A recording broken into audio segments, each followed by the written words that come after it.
guys, welcome back to SBE Aesthetics. I am your licensed esthetician and my name is Champagne, and on this channel I help estheticians grow and skincare and beauty lovers glow.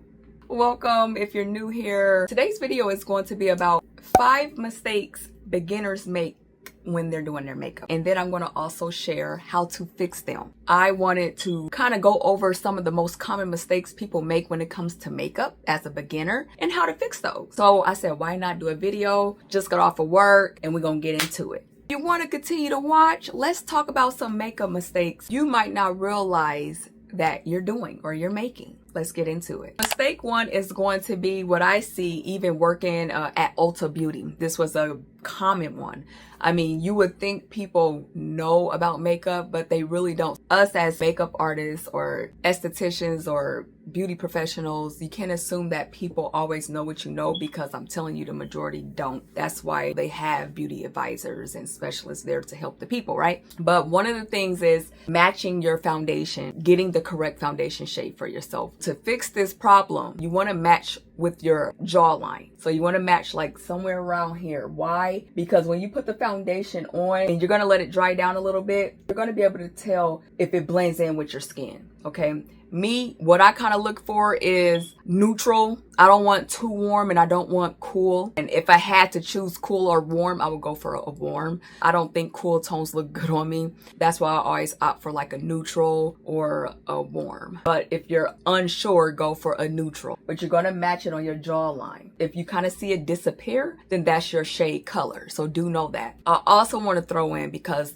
over the years of doing makeup, there is people who have a darker neck and a lighter face, or a darker face and a lighter neck. I always ask the people, what is your preference? Do you want to match your face or do you want to match your neck? Me personally, I would match wherever is lighter at, just because it's easier to blend in and it's not like a cutoff point. Wherever you're lighter at, you could blend that in to the dark spots to make it kind of come together. So I had to throw that out there because I think that's a really, really big one. And hopefully I didn't confuse you guys. I'll probably reiterate it, but the foundation is really important, definitely when it comes to the neck, because like I said, some people have darker necks than they do their face. And if that is the case, I will always, like, if the neck is darker, I'm going to match the face. If the face is darker, I'm going to match like with the neck and blend it in. You're gonna make it look like it's their skin, but you're just making it look smooth and kind of come together, where it's just not like a cutoff. Okay, this is foundation here and then foundation. You don't want that. You want it all to come together. Moving on to mistake number 2, skipping your skincare prep. Okay, this is important. Anytime you about to do your makeup, you need to make sure that your skin is clean and your skin is moisturized. This is important, you guys, because this is your canvas. This is what's going to really make your makeup look pop. If you are dry and flaky, you haven't exfoliated, it's going to show through your makeup. It really is. So make sure that your skin is clean and you're putting makeup on clean skin, and make sure it's moisturized before you put foundation and makeup on your skin, because again, we want to glow naturally. We want to naturally look healthy. So skin prepping is crucial. Also, I posted a video where I just wore a primer.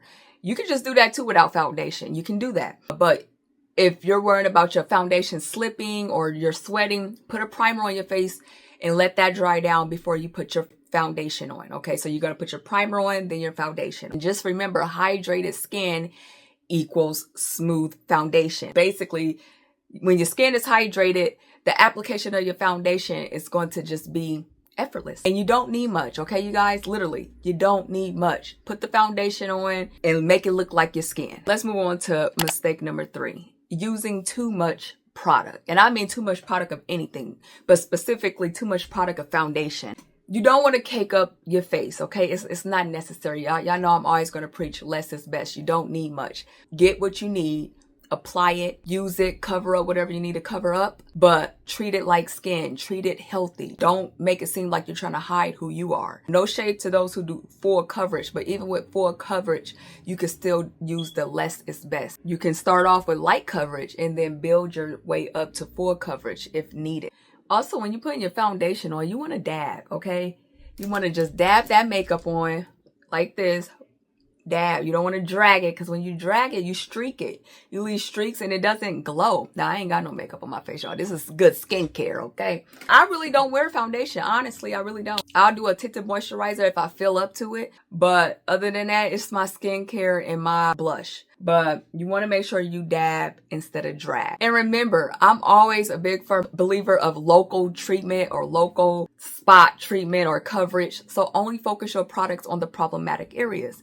So for example, if I had real bad dark circles underneath my eye, well, I'm going to focus my concealer underneath my eyes. I'm not going to do everywhere else because that's not really my focus. I still want my skin to look like skin, but I'm just going to cover up the blemishes that's on my face that I don't really want to be noticeable. Mistake number 4. Some people don't blend enough. You know, they'll just put that foundation on and they'll go, okay. You can really see the cast. You can just see the makeup that is just sitting on top of the face, or the eyeshadow is just sitting there like it hasn't even been blended. You do want to make sure that you blend out your makeup good so that it can look natural. For your foundation, you can use a damp sponge or a foundation brush. You can make sure for your eyeshadow, you want to make sure that you use a nice fluffy eyeshadow brush to really blend out any harshness of the eyeshadow color that's on your eyelid. And then just look at natural light or get a ring light or go somewhere where it's really lit so that you can look at your face to check for like any cutoff lines. If there's any lines, blend it away. Blend the lines away. That's going to be your best friend. Blend them away. And when blending, the most important parts, you don't want to forget the jawline because that's the cutoff. You see, most people could tell, okay? Then around your head, like your edge area, your edges. Blend those harsh lines when you're doing your eyeshadow sometimes. Sometimes people have harsh lines here for the look, but when you don't want one, blend it. Blend the lines away. And mistake number 5, you guys, is using the wrong brushes and tools when applying your makeup. This is a big one because I always tell people it's in your technique when you're trying to create a look or do a look, right? And then it's also in the brushes that you use, okay? So for example, you don't need a full set of brushes. Just use the brushes that you're gonna always go to. For example, like your eyeshadow brush. Well, eyeshadow, you want to make sure you get you a nice blending brush. Make sure you have a detailed blending brush, a small blending brush, and then like a medium-sized blending brush. Those are important, okay? And in my ultimate makeup guide, I actually thoroughly break down the different type of brushes and what they're used for. So I highly recommend you get that guide if you want to be knowledgeable about your makeup brushes. Take a look at that. And then you want to use like dense brushes for coverage, okay? So those are not going to be so fluffy, okay? Those are going to be able to like blend. You want to make sure that you're cleaning your tools weekly so that, again, you can have a smooth canvas on your face, on your eyeshadow, and also you won't break out. So you want to keep your brushes and stuff clean as well. And if you're making any of these mistakes, don't worry. A lot of what I talked about in the video today is in my ultimate makeup guide, you guys. A lot of you guys have purchased that guide. I done had it for free. I done priced it at $3, $5. People done bought it at all prices, okay? I think the highest it was bought at was like $7.99, $8. I don't know.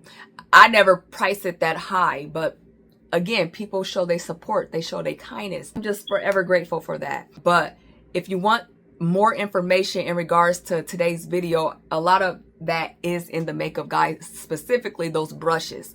I know makeup brushes, when I was starting off doing makeup, that was a big thing for me because I was a makeup artist. So I really wanted to learn the makeup brushes because I knew that I would get certain looks using certain brushes. There is a whole section of just how to use makeup brushes, what they are. Check that out if you want to know more and other great things to help you out with your makeup journey. What I want you guys to do next is comment down below and let me know what mistakes you've made doing your makeup as a beginner, as an advanced person. However, just share the mistakes because, you know, I think many people make common mistakes, or you can even comment down below your go-to tip for fixing your makeup mistake. Share with us. We are a community here. I don't mind other people chiming in, helping each other as well. So until next time, I'll catch you guys back with another great, awesome video.